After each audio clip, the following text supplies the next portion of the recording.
Hey all, thought I would take you out on a little cruise with me this evening. Nothing really exciting going on. Just an evening cruise. Tilt the camera up just a little bit there. There we go. Better.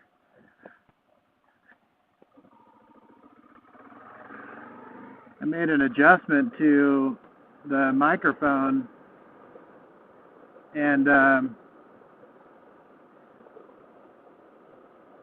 basically the latex glove, that I had cut the thumb off of and put over the microphone worked really well, but it kind of disintegrated. I don't know why, but it kind of disintegrated over the glove, or over the microphone. Like, what? I'm tired. Man, putting these Nerf bars on wore me out today. I worked hard putting those on. Actually, most of it wasn't too bad. It was just that one little section. You have to watch the video to see what I mean. Anywho, the microphone. I ended up replacing it with, I went and got some, heavier latex gloves, and I think they were nitrile, is what it said on them, but they were a little heavier, and I took two of the thumbs of those gloves and put two of them over the microphone, so it's doubled up now. And I did a test earlier, and it seems like it's so much better just from the test, but I never really know until I get into, they always kind of sound pretty good when you just play them initially. When I get into the editing software and start putting the video together is when you can kind of really hear the wind. The windage gets bad, but we'll see how this goes.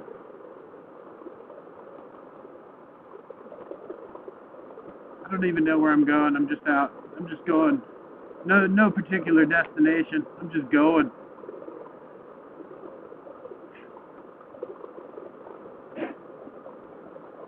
I think what we'll do is ride out to the desert. High mountain desert, sagebrush stuff, like the Owyhees. I'm about, 10 minutes from desert. Not too bad. We'll see if we can find a trail out there.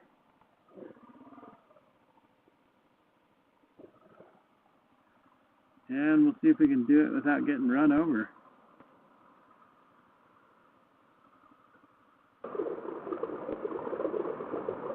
I tested out the updated microphone setup at about 60 earlier, and it seems to do pretty good. Hopefully it stays that way, and hopefully it won't disintegrate off of the microphone this time. It's really strange.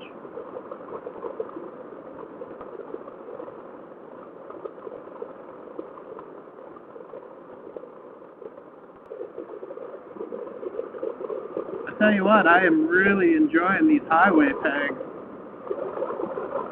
They have a lot less vibration than the pivot pegs, the regular pegs out there, and it's just nice to be able to switch back and forth.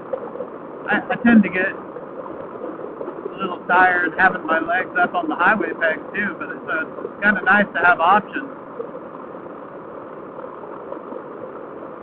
I'm going to tell you what I'm really missing is a backrest, something to lean back against, which I can fill a duffel bag with pillows, but I don't know that I really save that for long trips, right?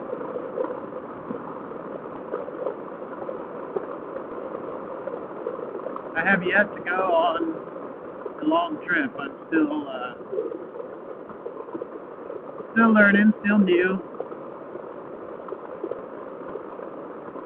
Looking forward to going on some kind of a trip, though. At least a couple 100 miles. I'm just kind of easing into it. I'm not trying to go off and without testing my gear out. I've learned a lot of things just by kind of slowly lengthening my ride, and made a lot of improvements. Learned some lessons.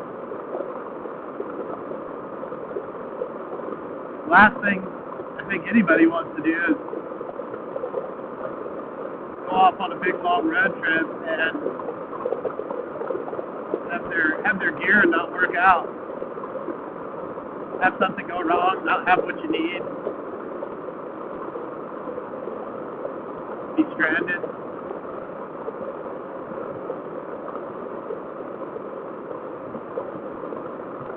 I'll tell you when these highway effects really are really cool for downhill, up and down mountains.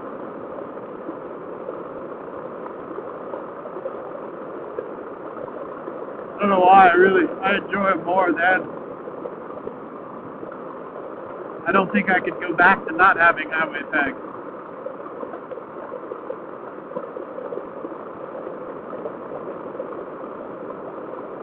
We're doing what? We're doing 50 right now. Earlier the wind sounded pretty good at 50. Hopefully it's still the same. I tell you, it's a real challenge to even find information. I mean, it seems like there's no, kind of magic fix for wind noise on your microphone in your helmet. Everybody kind of has something that they're doing a little bit different, and it seems like there's so many factors.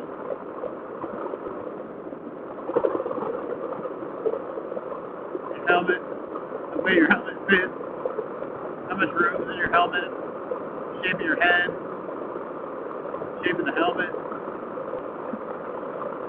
type of mic, how it's positioned, and where it's at in the helmet, or it's just kind of hit or miss. It seems like every setup is different, so you just gotta kind of experiment with it until you find something that works. Hoping that I finally found something that works. It's like the biggest challenge to moto vlogging. Wind noise. Awful. An awful beat.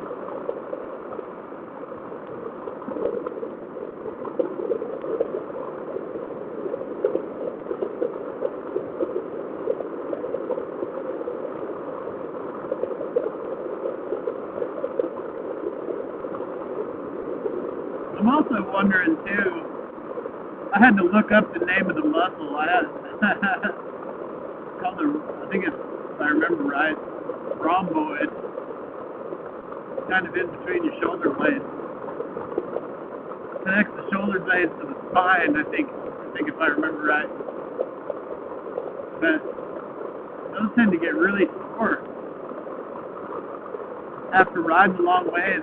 I don't know if it's because I'm wearing a dual sport helmet with the visor. Maybe I should take the visor off. Maybe that's pushing back on my head too much, and maybe it's, I don't know, maybe it's my posture, maybe it's the bars. I don't know. If you happen to have experienced that before and have any ideas, let me know.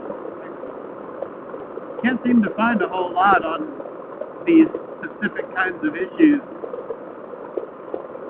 online,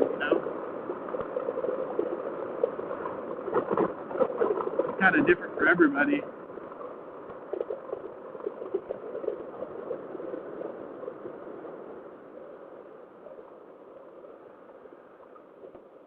You know what I would like to find out here is a dirt track that takes you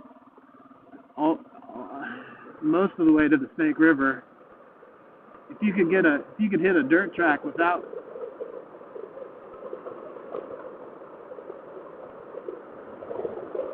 going on main roads to get to the Snake River, that would be really cool. You know, and I'm kind of trying to, I think part of that is I'm trying to kind of tie this channel all together. You know, it seems like there's so many different things going on. There's survival and bug out bags and ham radio, and I think I built a doghouse, which is survival stuff. I mean, you need to build a shelter. Oh crap, there's a train coming. I need to beat it. Whoop! He's a ways down there still. Anyway, trying to tie the channel all together. I mean, the main goal here is most definitely survival and self-sufficiency. There's no doubt about it. And it does all belong together. You know, this dual sport motorcycle is part of that. Learning to ride on-road and off-road, different kinds of terrain and different kinds of weather. It's huge.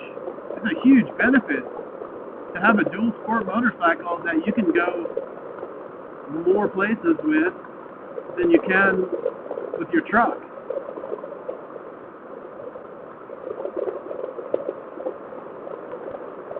So the instance that I think of in particular is everybody trying to flee the city at once and there being a traffic jam because of a natural disaster, which is a very real possibility here. Either earthquake or Yellowstone eruption. I think those are pretty much the two, but we're overdue for both. The last earthquake was really bad.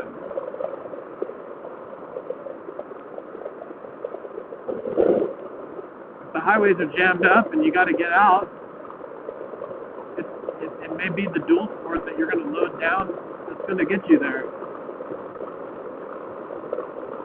And if Yellowstone were to erupt, and there's tons of stuff going on right now as far as earthquakes and volcanoes. Mother Nature's just ramping up, it seems like. And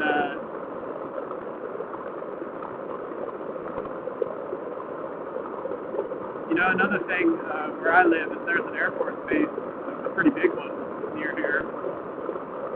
And nuclear attack is, I don't know how realistic that is. I don't know how realistic any of it is. Hopefully none of it happens, but it's all about being prepared. And just having a dual sport motorcycle and not knowing how to ride it doesn't help either. So, oh man, somebody just came out here and dumped all their furniture out here on the side of the road. Old furniture that they didn't want. Nasty.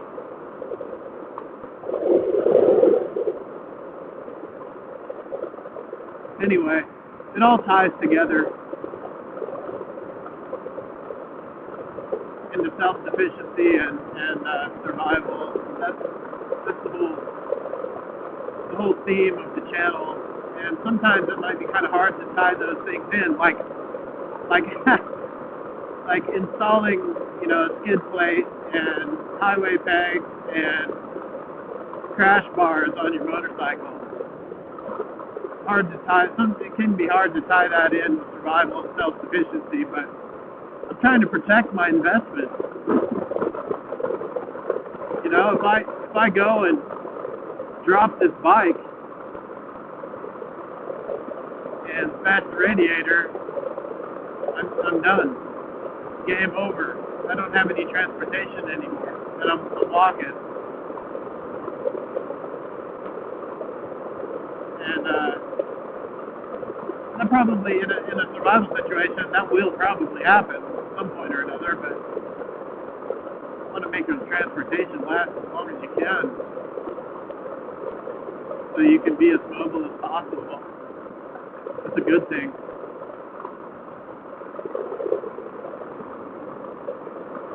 You know, it may just be that I ride until I'm out of gas, and then there's no more gas, and I'm done. Which is fine if I'm trying to get out of an area that there's bad stuff going on. What the heck happened to the road right there? It's just like, it just all randomly crumbled in one spot.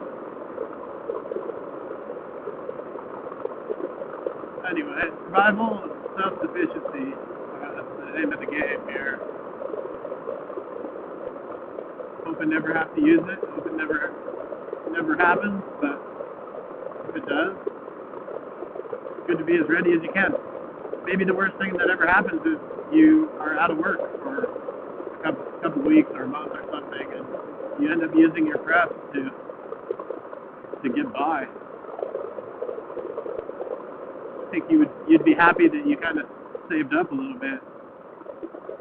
Oh, there is a fence out here.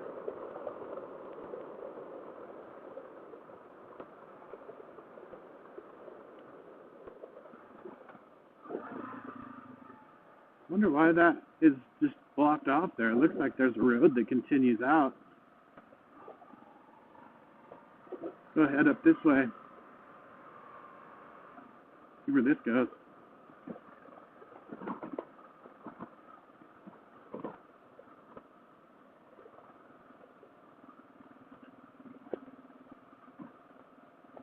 I feel like the cheapy Walmart top case is gonna come flying off. Looking forward to the other top case that I ordered to show up.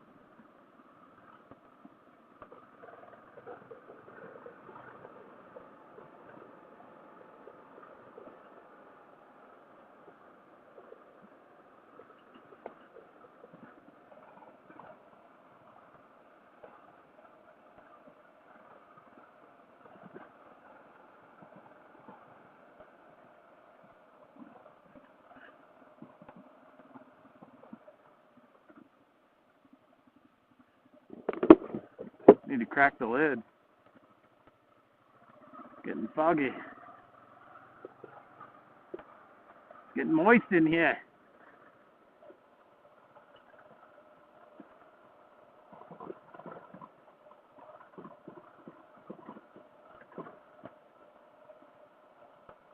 I've actually taken this route once,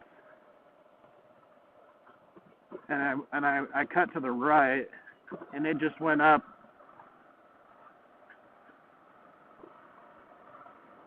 and just dead-ended at a fence. But there was a left up here. I want to check that out, see where it goes.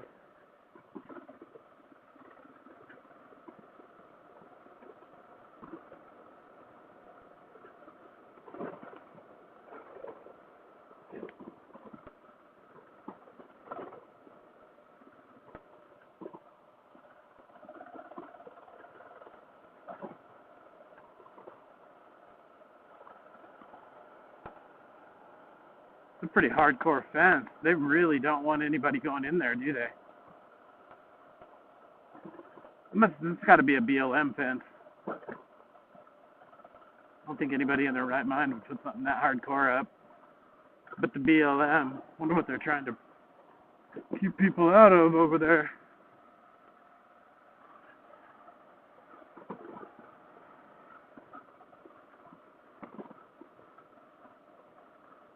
Yeah, so here's where it cuts. I went straight there.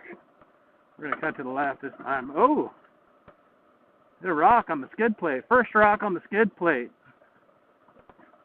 It sounded awesome.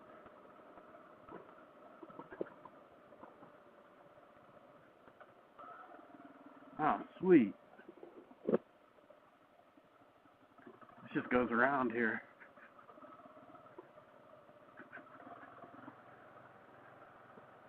No hunting or trespassing. City of Boise property.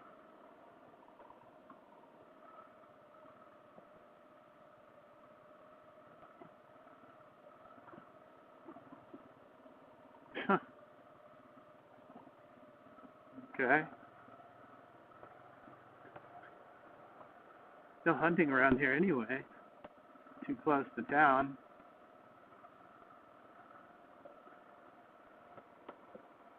Hey, there's Initial Point over there.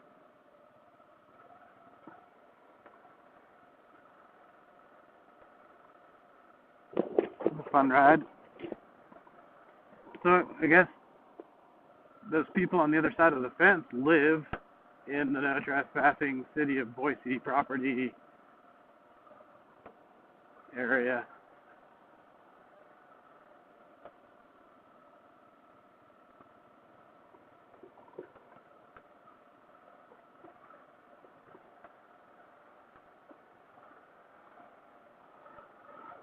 I think that's the end of the trail. Yep, it's gone.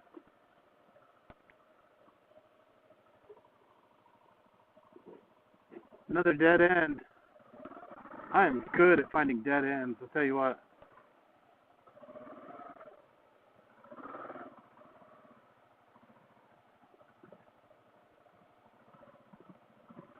A lot of big old holes out here. Gophers and stuff. There's got stuck in one.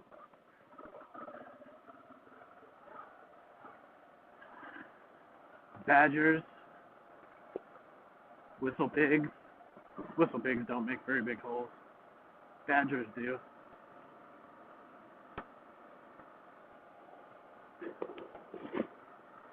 Yep, it's another rambling video.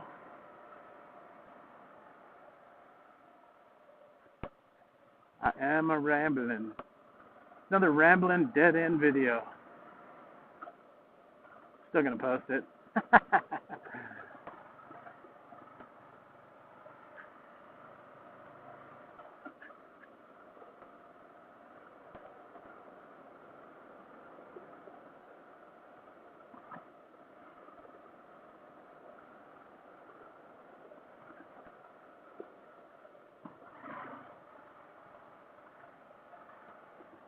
There goes a whistle pig.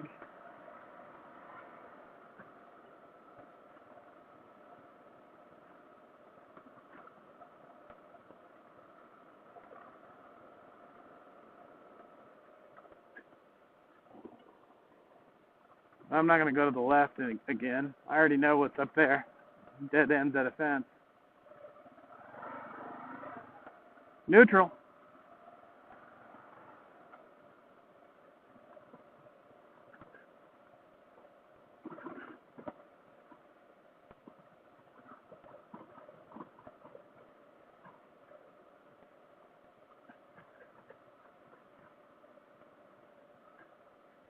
Well, that kind of stinks. They have this just blocked off. You can't go any further away from town right here. Kind of like that everywhere. They kind of funnel you out of town in like 5 different places. That's the only ways you can get out.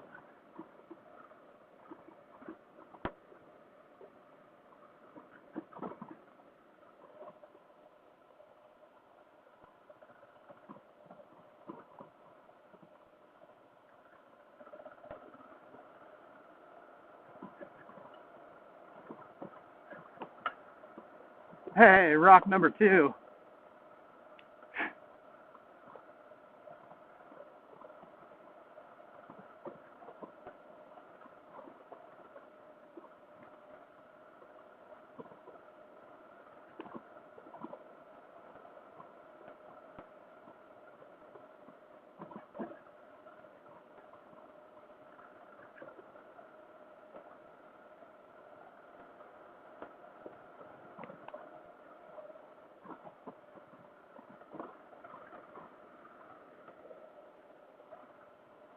Kind of a fun little trail.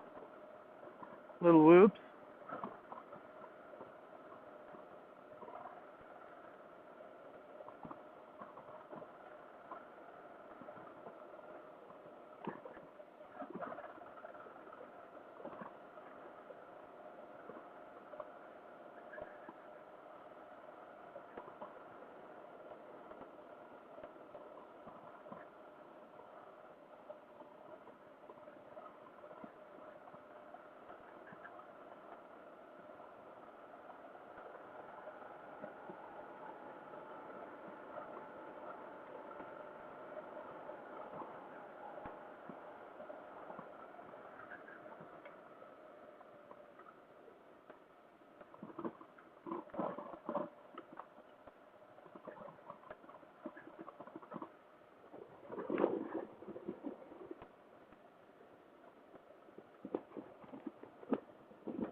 No trespassing, City of Boise property. I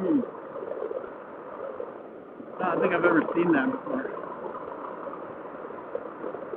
Like, doesn't the City of Boise belong to the people?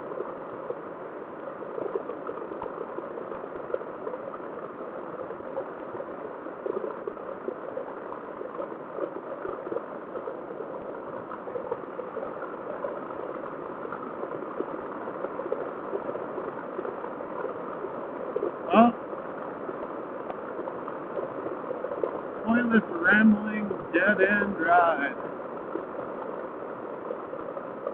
Here's that little section. The road that's just like crumbled. Anyway. Hopefully nobody wasted 20 minutes watching this video. You'll never get that back. I'm so sorry. Where that road goes. Let me go find out. You're coming with me.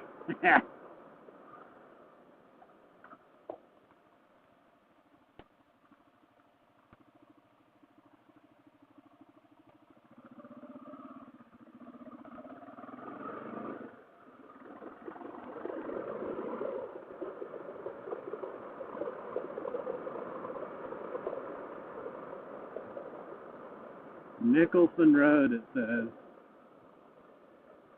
Scope it out. Follow the fence. Follow the spendy fence until it ends.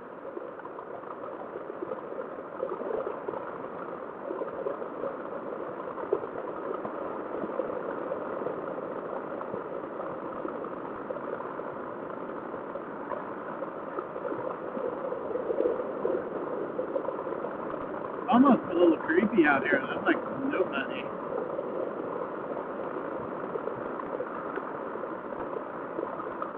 It's not that far away from town.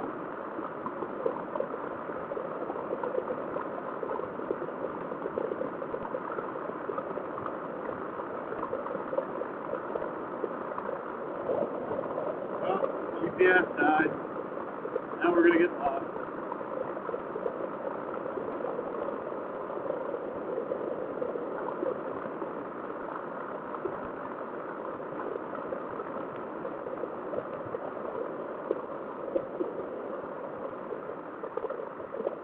Stop sign.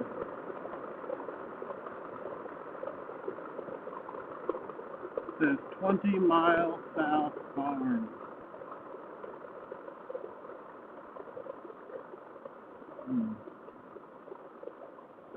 City of Boise, 20 Mile South Farm. No trespassing or hunting allowed. No trespassing. Boise City Sewer Treatment Facility. Biosolids recycling site. This farm, owned and operated by the City of Boise, is used for the beneficial reuse of biosolids produced at the city wastewater treatment plant. Farm covers 4,000 acres and is used to grow forage and small grain crops. The city's wastewater treatment plants utilize conventional primary and secondary treatment processes. Sludge produced in these processes are stabilized by anaerobic digestion, dewatered and delivered to the farm by truck. The treated sludge, called biosolids, improves the physical characteristics of the soil and provides nutrients essential for crop growth. Biosolids use is regulated by the U.S. Environmental Protection Agency. For more information, and everybody call this number and just find out what's going on. 208-938-8093. Feel free to call and leave a message. No trespassing or hunting allowed.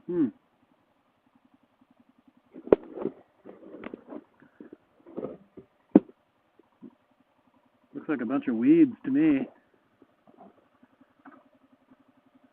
farm office truck scale. Got an electronic gate.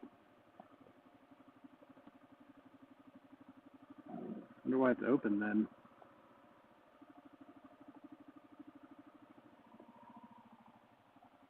Well, should we go in? No. We're good.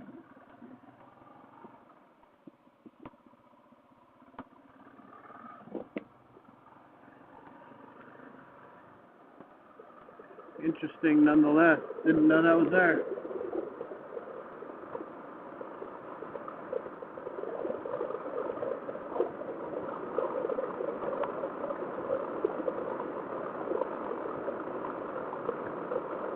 Another reason I love to dual sport.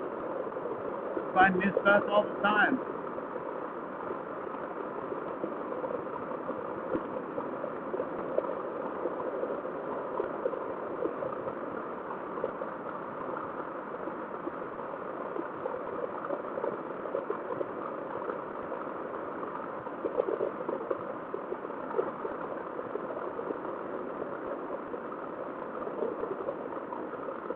I wonder what it takes.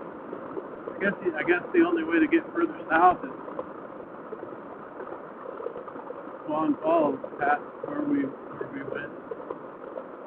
We took that trip. Remember?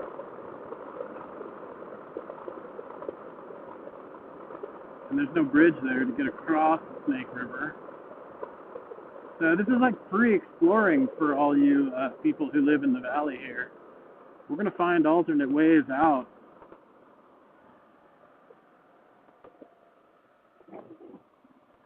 I do know of one alternate way.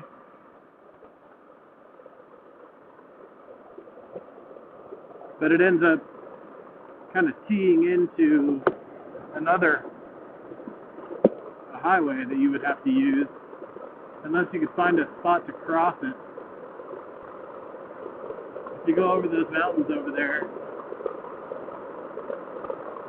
you can get down into down by Idaho City. If you could find a spot where you could cross directly across, you can take there's a road you can take all the way into all the way up to Atlanta, which is pretty much in the middle of nowhere. Great hunting though. Lots of deer, lots of fishing, high mountain lake.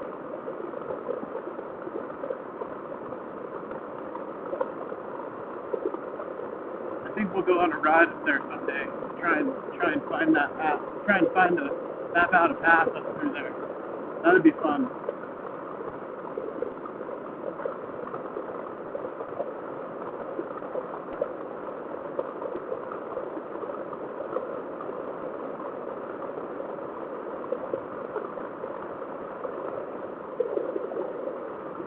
I think that's pretty much. Here's this furniture that somebody came out here and dumped. That's terrible. Gee. Who does that? Anyway, I think that's enough. Enough video for now. Click the like if you're bored out of your mind. Subscribe if you want to be more bored out of your mind in the future. God bless, and we'll see you next time.